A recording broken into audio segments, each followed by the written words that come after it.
I want to bring in former Pakistani Prime Minister Imran Khan, joining me live from the capital, Islamabad. You have called on your supporters to march peacefully on Islamabad on May the 25th. Why? And what do you hope to achieve? Well, Becky, like any political party, when you feel there is a huge injustice done in a society, then you protest, do peaceful protest. So, God willing, on 25th, Pakistan will witness one of the biggest ever protests in our history. Calling for this march, as a former Prime Minister, when a new government is already in place, can or is likely to be perceived as hostile. How far are you willing to go? Peaceful protest is part of a democratic process. The reason why we are protesting, Becky, is number one, that this was a conspiracy to remove the government. It was a foreign intervention. It was an intervention in the domestic affairs of Pakistan. And secondly, not only was a democratically elected government removed through a conspiracy, we have been replaced by a bunch of criminals. 60% of the cabinet, which is sitting right now, is on bail. The Prime Minister was about to be sentenced in a corruption cases of billions of rupees, and his son, one has become the Prime Minister, the other one has become a Chief Minister.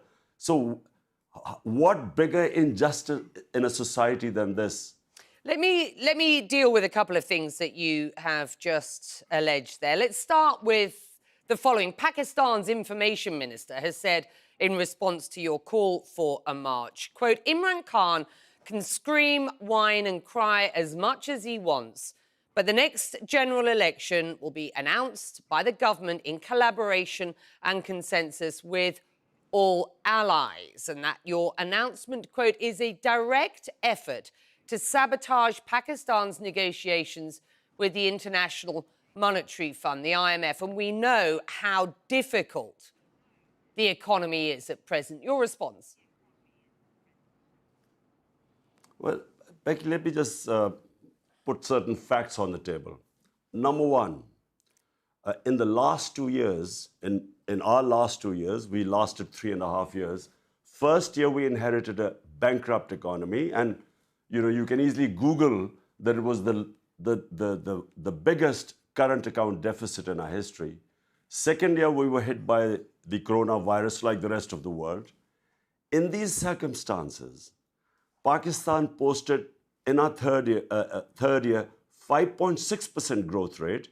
In this fourth year, it's 6% growth rate, which is one of the highest in our history. So to say that the economy had anything, which is what they're blaming us, we left one of the fastest growing economy in Pakistan's history. All sectors were growing, the industry, the agriculture, IT. So since this government has come in, the confidence has gone because there are a bunch of criminals. And of course, the currency is falling rapidly. Stock exchange has gone. And they rushed to the IMF. Right. Now, we have nothing to do with this. It's the conspiracy that got us here. Right. Let's be quite clear here, with respect. Despite the economic growth that you have just laid out, the economy is still in crisis. Are you intending to run again as Prime Minister in the next elections? Are you confident if you do so, you will win? And how will you solve Pakistan's economic crisis? Becky, the Pakistan's economic crisis didn't happen overnight. It's over past 3-4 decades that the mismatch between our imports and our exports, dollars coming in and dollars going out, that always created the current account deficit, which means that we needed to go to the IMF to borrow money because we ran short of dollars. Now, when my government came in 2018, you can check, in our history, it was the biggest current account deficit. We then salvaged the situation. In the third year, we had brought down the current account deficit. In fact, it went into a surplus. Then we were hit, like the rest of the world, with this commodity super cycle where the prices of oil more than doubled. That's when we had a bit of a problem with our current account. But all our economic indicators were positive. Never has Pakistan, well, in 20 years, where in 2 consecutive years we were growing 5.6% and then 6% this year. So this change, this regime change, which I'm afraid was sponsored by the US, and unfortunately, these guys became part of this regime change when they pulled the rug. Now the economy has gone in a tailspin. And the biggest ever protest, Becky, let me just tell you, never have the people of this country come out in such large numbers protesting against this regime change as right now. It's never happened before. In the weeks leading up to your ousting, you repeatedly insisted, and you continue to do so, that a US conspiracy was hatched against you due to what you say is your independent foreign policy, not least towards Ukraine. The US has denied that. What evidence do you have to support this claim, sir? On the 7th of March, Becky, Under Secretary of State in the US, who's responsible for South Asia, he calls our ambassador, a meeting between our ambassador in Washington. He tells our ambassador, in an official meeting, there are note takers on both sides. He tells the ambassador that unless you get rid of your Prime Minister Imran Khan in a vote of no confidence, which, by the way, hadn't been tabled as yet, but he seemed to know about it, he said, unless you get rid of him, Pakistan will suffer consequences. And then goes on to say, of course, if you get rid of him through the vote of no confidence, all will be forgiven. Such arrogance, apart from anything else. By the way, Becky, this guy should be sacked for bad manners and sheer arrogance. Imagine telling a country, an ambassador of a country of 220 million people that you get rid of your prime minister. So this is where it started. The next day, this vote of no confidence is tabled in our parliament. And then follows... Why have you never made this public before? You are being very specific about what you allege was said. Well, Becky, I put it in front of our cabinet. The cipher was read out in the cabinet. There are minutes of the cabinet. Then I presented it in our National Security Council, where all the service chiefs were present. Why did I present them? Because this was a blatant intervention in the internal affairs of Pakistan, a regime change. As Prime Minister at the time, did you get in touch with the US President, with the US Secretary of State? What happened? The National Security Council decided to give a démarche, protested to the US in Pakistan and in Washington. We issued it. This is all minuted.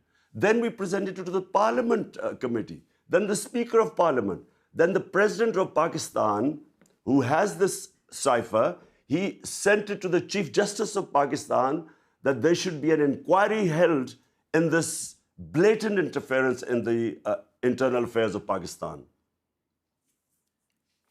Pakistan's new foreign minister says the United States and his country are entering a new engagement after what has been years of strained relations. And you and I have talked about those strained relations under your premiership. Do you believe, for the sake of Pakistan, that it is better to have a good relationship with the United States? Becky, I had perfectly good relationship with the Trump administration. It's only when the Biden administration came and it coincided with what was happening in Afghanistan. And for some reason, which I still don't know, they never got in touch with me. There was no US ambassador to Pakistan. I have no idea. But look, my point is very simple. 220 million people of Pakistan elected me. my first responsibility is to the people of Pakistan.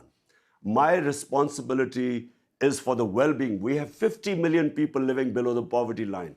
So when Russia offers us 30% discount on oil and 30% discount on wheat imports, India does the same. India is part of the Quad, part of the strategic alliance with the US. India imports oil from the US, but for some reason, this was taken against me as if I was being anti-US or anti-American. I'm not. I have never been anti-American. I have never been anti any country. I have always believed that if I was elected by my people, their interests are paramount. I mean, if we have 50 million people below the poverty line, should I not be worrying in times of international inflation? Should I not be worrying about them? That doesn't make me anti-US. On Ukraine and on Russia, you were in Russia meeting President Putin the day he announced the war in Ukraine. The optics didn't and don't look good, do they? They didn't, Becky, but let me explain to you, this visit was planned a long time back, and all the stakeholders in Pakistan were on board. The military wanted hardware from the Russians. We wanted oil. There was a gas pipeline which was being negotiated for the past 6 years before my government came in. So this trip was planned a long time before. How would I know that the day I land in Moscow, President Putin decides to go into Ukraine? I wasn't supposed to know that. Do you regret that trip now? I would regret if we had known about the invasion and then I had gone in, I guess I would have regretted it, because I do not believe in military solutions. I have opposed all military ways of achieving political ends. So, but I wasn't supposed to know. And as I repeat, our foreign office, our military, we were all on board that this was the trip we needed for the benefit of people of Pakistan. By that stage, sir, and with respect, it was clear that there was an enormous military build-up and that there was the potential for President Putin to invade. Did you talk about Ukraine? What did you discuss with President Putin? Becky, I discussed of Pakistan and Russian ties issues like the gas pipeline, which we are running out of gas, and that was being a project decided 6 years earlier, and of course oil, getting cheap oil and wheat from Russia. But look, Becky, countries always think about their own interests first because the people elect us. Now, do we not have the right to stay neutral in contests? Because we were part of the US war on terror. 80,000 Pakistanis died in that. My policy was always after that we will be part of a peace process. We will not be part of any conflict. We want to stay neutral. If India can stay neutral, which is a strategic ally of the US, why doesn't Pakistan have that luxury? Do you condemn President Putin's invasion of Ukraine? I repeat, I do not believe in military solutions. Even when I was there, after I came out of the meeting, I gave a statement. The official statement was, we do not believe in military solutions. So I've been like the military solution for 20 years in Afghanistan. I never believed that was going to solve the issue in Afghanistan or, for that matter, Iraq. I always believe military solutions cause more problems. They have unintended consequences. You've talked about cheap oil from Russia. India purchased cheap oil from Russia, a move you hailed on Twitter, lauding Narendra Modi's government for sustaining pressure from the United States. Do you believe the war in Ukraine has actually opened an opportunity for a thawing relationship between India and Pakistan? No, Becky, that's not. Our problem with India and Pakistan is only one. It's Kashmir. What is happening in Kashmir, and I want to sort of, let me just add on. We were asked to condemn what happened in Russia. Why has the US and all the allies not condemned what's going on in Kashmir? Why don't they condemn India?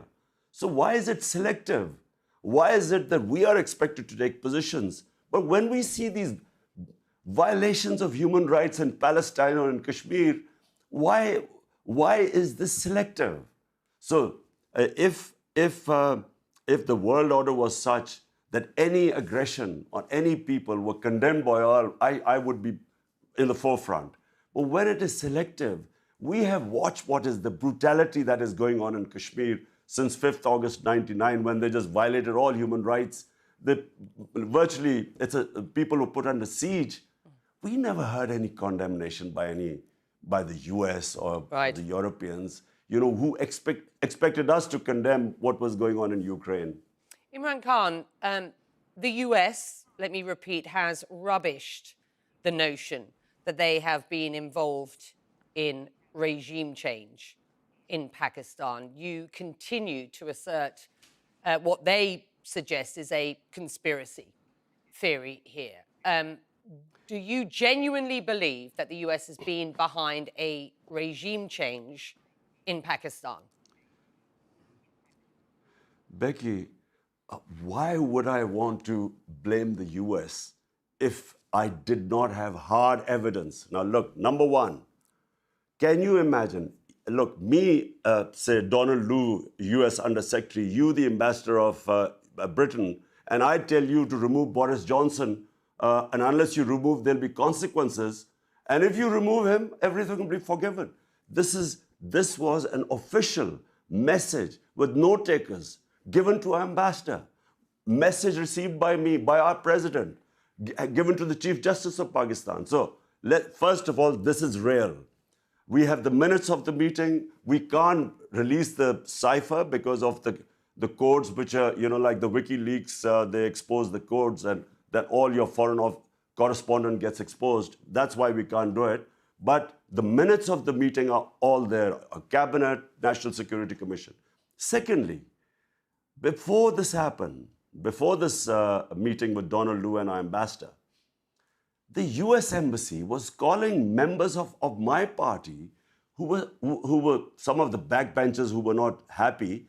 They were having meetings with the US Embassy. What were they meeting them? And they were the first ones who then jumped ship. And they were the ones who then offered $1 million each to buy my other members of parliament who actually jumped ship later on. Why would the US Embassy be interested in backbenchers of our party? So this was going on for 3 months before, until this, and then Donald Lu's conversation with our ambassador. The next day, the no confidence motion is tabled in the assembly. What do you think? You have made some significant allegations there. When it's not allegations. We have hard this evidence. Hard evidence? You mean the minutes of our cabinet? We can show the cipher between our ambassador, the conversation between them. But because it has, WikiLeaks exposed the code. That was the problem. All the ciphers then, secret documents became public. So we can't do that. But we have the cipher was read out in our cabinet, in our National Security Committee. The president has sent it to the Chief Justice of Pakistan for this blatant interference in our internal affairs. So it's real. You talk about no takers on either side. What do you mean by that when you use that term? It means it's an official meeting when there are no takers on both sides who are recording the meeting. Will you make those public? I mean, you've talked about where they exist. Sorry, what? The cipher? I've explained to you. The minutes of the meetings, that you have. No, I understand that. But you say the minutes of the meetings are on record in Pakistan. Yes, the cabinet meeting, the National Security Committee meeting, they are public. The National Security Committee had 2 meetings, and both times they said this was blatant interference in the internal affairs of Pakistan. They issued a démarche to the US Embassy in Pakistan and in Washington. So is the current government an American implant?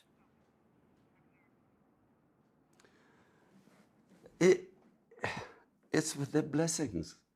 And you know, the painful thing, Becky, is not just that everyone, we all call it imported government, but the worst thing is there are a bunch of criminals. For 30 years, these guys have been plundering the country. 60% of the cabinet is on bail. Imran The Khan, Prime Minister and his which son. you've said, Hold on, they were supposed to be. Are they an implant? Are they a US No, but hold on. implant? They were supposed to be sentenced.